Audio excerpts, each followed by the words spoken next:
the most common mistake I see made in marketing, and I see it happen over and over again, is, hey, maybe we know that the ROAS that we see in the platform is not right. Let's go run an experiment. Even with a successful experiment, and let's say we say instead of seeing a ROAS of 5, it's 2.5. Let's just pick that number.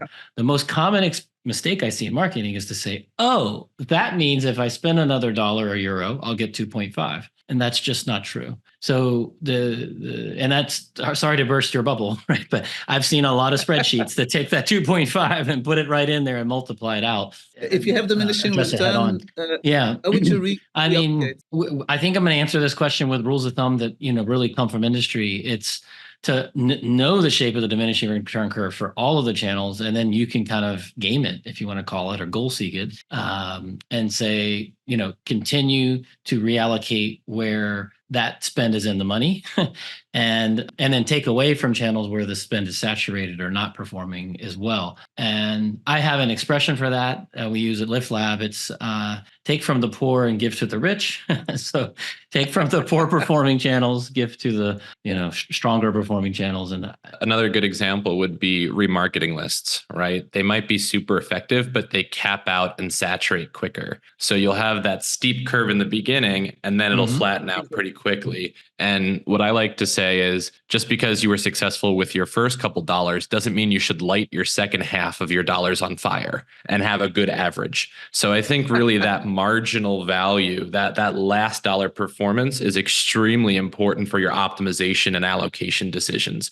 If you're not using marginal, if you're just using incremental ROAS, you're using that straight line that John spoke about. If you're using marginal diminishing returns curve, then you're saying, what is the slope at each point of that investment? And when it starts to get too flat, you should probably reallocate that somewhere else. So, or said another way, my example, if you spend $1 and you're not going to get 2.5, because I made that statement as a bold statement, the missing piece of information is, and how much am I getting? And hopefully it's not less than $1. I think every marketer is comfortable saying, if I'm going to spend $1 and make less than $1, I should question that, or I can only do it temporarily. And so that's the missing piece to answer that is, when I'm spending and I'm not getting 2 point, like my incrementality test says I'm going to get 2.5. That's on average. That's including the earliest, highest performing dollars in. So what is the revised answer? That's what you need in your spreadsheet to decide how to reallocate.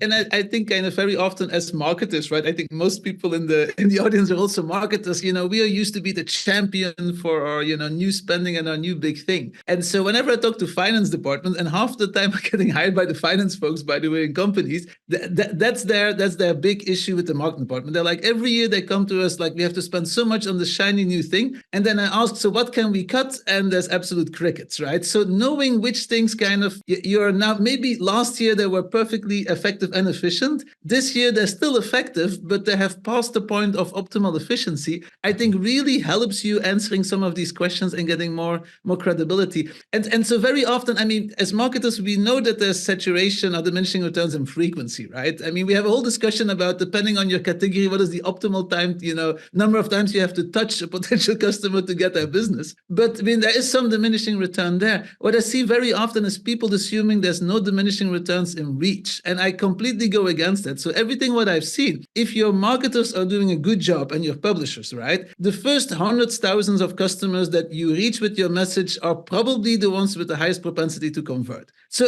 if you're now doubling it up, the reach, then you should expect a lower ROI. And to John's point, that may be perfectly fine, right? Because you have big resources, you want to have a big share of the market and so forth, but kind of don't expect the same efficiency from the next million as from your original million that you have carefully selected and targeted. Right. Doubling from 1 to 2 million in spend, you're not going to double your revenue. Sorry to burst your bubble.